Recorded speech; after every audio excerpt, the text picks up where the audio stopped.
जैसा कि विदित है कि इस बार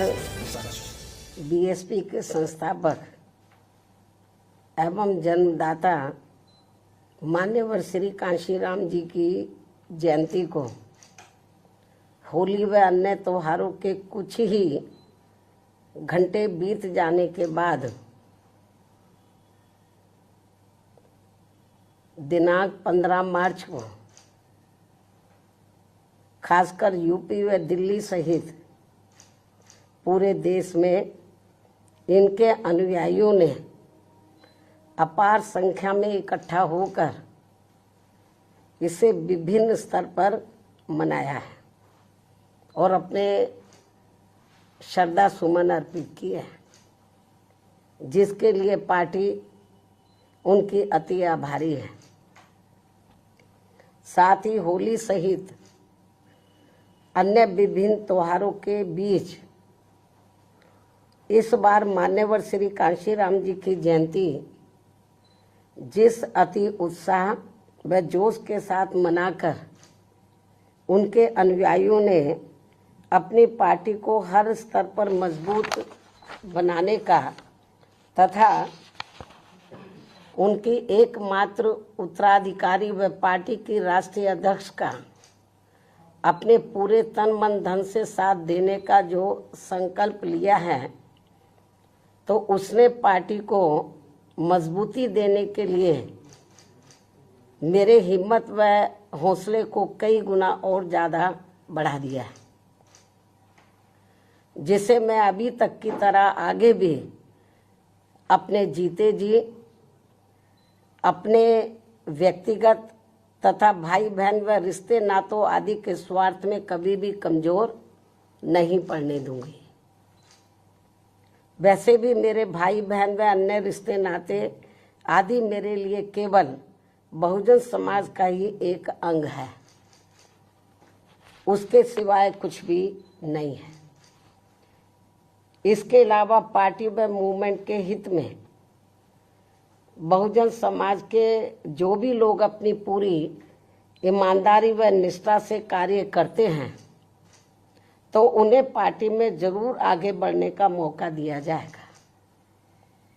और इस मामले में मेरे रिश्ते नाते आदि भी आड़े नहीं आएंगे।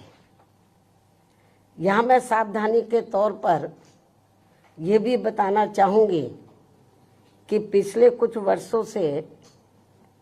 सत्ता व विपक्ष में बैठी सभी जातिवादी सांप्रदायिक व पूंजीवादी पार्टियां बीएसपी के विरुद्ध अंदर अंदर आपस में मिलकर बहुजन समाज की एकमात्र हितैषी पार्टी बीएसपी को किस्म किस्म के हथकंडों के जरिए इसे कमजोर करने की पूरी कोशिश में लगी है, क्योंकि यहाँ जातिवादी पार्टियों को खासकर सन 2007 में यूपी में बीएसपी का अकेले ही पूर्ण बहुमत के आधार पर सत्ता में आना अभी तक भी उनके गले के नीचे से कतई भी नहीं उतर पा रहा है और तभी से यहाँ सभी जातिवादी व खासकर दलित विरोधी पार्टियां किस्म किस्म के हथकंडे इस्तेमाल करके बीएसपी को कमजोर व खत्म करने में लगी है। इसी प्रकार बाबा साहब डॉक्टर भीमराव अंबेडकर के जीते जी भी इन्हीं जातिवादी पार्टियों ने इनके कारवां को किस्म किस्म के हथकंडे इस्तेमाल करके उसे कमजोर व खत्म करने का पूरा प्रयास किया था, जिसे बाबा साहब ने व बाद में मान्यवर श्री कांशीराम जी ने भी इनके मंसूबों को पूरा नहीं होने दिया है। और अब मैं भी अपने बहुजन समाज के बलबूते पर इनके इस मंसूबे को किसी भी कीमत पर पूरा नहीं होने दूंगी। ये मेरा पार्टी के लोगों को वायदा है, जिसके लिए मुझे अपने बहुजन समाज का हर स्तर पर साथ मिलना भी बहुत ज़रूरी है। और अच्छी बात यह है कि बहुजन समाज पूरे तन मन धन के साथ अब मेरे साथ खड़ा है। अभी भी खड़ा है। इतना ही नहीं बल्कि दलित व अन्य उपेक्षित वर्गों के लोगों को ये मालूम है कि ये लोग यूपी में बीएसपी की पूर्ण बहुमत की सरकार बनने से पहले यहाँ जातिवादी उच्च वर्गों के लोगों के सामने, यानी कि जो बहुजन समाज के लोग हैं, खास तौर से दलित वर्ग के लोग, यहाँ जातिवादी उच्च वर्गों के लोगों के सामने ना तो चारपाई पर बैठ सकते थे और ना ही उनके बराबर की कुर्सी पर भी बैठने की हिम्मत जुटा सकते थे। लेकिन सन 2007 में बीएसपी की अकेले पूर्ण बहुमत की सरकार बनने के बाद से ये सब अब काफी कुछ बदल गया है। अब ये लोग उनके बराबर में चारपाई व कुर्सी आदि पर भी पूरे सम्मान के साथ बैठ सकते हैं। ये जो बहुजन समाज के लोग हैं, यही है वास्तव में यहाँ सही सामाजिक परिवर्तन। यही है वास्तव में यहाँ सही सामाजिक परिवर्तन, जिसे मेरे नेतृत्व में बनी बीएसपी की सरकार ने लाया है। लोग सामाजिक परिवर्तन की बहुत बात करते हैं, लेकिन उसको धरातल पे कभी उतारते नहीं हैं। लेकिन मेरे नेतृत्व में सन 2007 में जब अकेले पूर्ण बहुमत की सरकार बनी, तो इसे मैंने धरातल पे उतारा है, जिससे यहाँ यूपी में हमारे संतों, गुरुओं व महापुरुषों का काफी हद तक सपना साकार हुआ है, जिसकी वास्तव में पूरी देन मान्यवर श्री कांशीराम जी की है। और ये सब यहाँ समाज में परिवर्तन लाने के मामले में इतिहास के पन्नों में जरूर लिखा जाएगा। इसके साथ ही बीएसपी की सरकार ने ही यहाँ यूपी में इन वर्गों के लोगों को, यानी कि बहुजन समाज के लोगों को काफी हद तक अपने पैरों पर खड़ा किया है।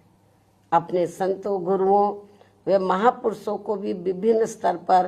पूरा आदर सम्मान दिया गया है, जिसे लोग कभी भी नहीं भुला पाएंगे। लेकिन ये सब यहाँ सभी जातिवादी पार्टियों के गले के नीचे से अभी तक भी नहीं उतर पा रहा है। इसलिए अब वे इन वर्गों में से स्वार्थी किस्म के लोगों को आगे करके उनके जरिए विभिन्न नाम पर अनेकों छोटे छोटे संगठन व पार्टियां आदि बनवा के बीएसपी की इस ताकत को बांटकर इसे कमजोर करने में लगे, जिनसे बहुजन समाज के लोग जरूर सचेत रहे। यही समय की मांग है और यही पार्टी व मूवमेंट के हित में इनका सही कदम भी होगा, यदि हमारे लोग सचेत रहते हैं। इसके अलावा यहाँ मैं ये भी कहना चाहूँगी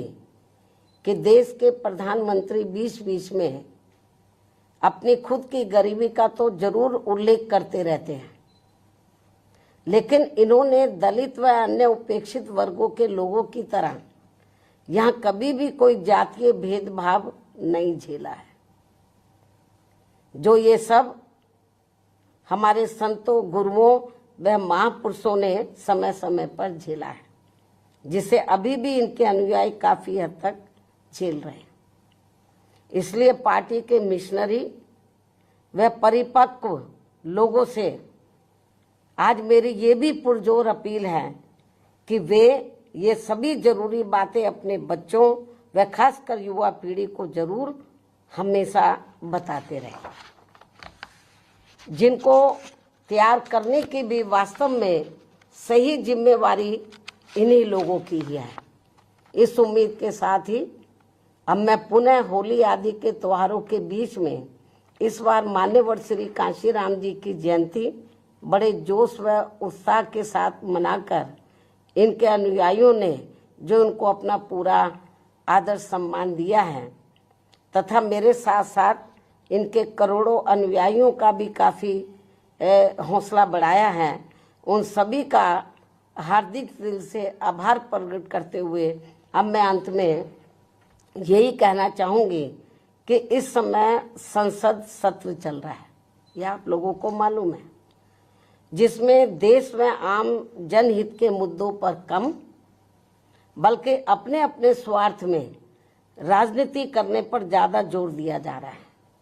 जो ये अति चिंता की बात है। साथ ही पिछले कुछ समय से वक्फ बोर्ड पर भी सत्ता व विपक्ष द्वारा जो राजनीति की जा रही है,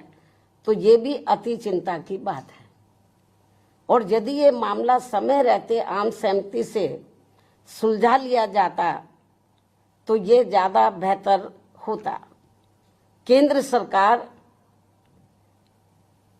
सरकार इस मामले में जरूर पुनर्विचार करे, सोच विचार करे, ये भी हमारी पार्टी की केंद्र सरकार से पुरजोर अपील है। इस उम्मीद के साथ ही अब मैं अपनी बात यहीं समाप्त करती हूँ। धन्यवाद। जय भीम व जय भारत। हर खबर की अपडेट पाने के लिए हमारे चैनल को लाइक करें, सब्सक्राइब करें और बेल आइकन को दबाएं।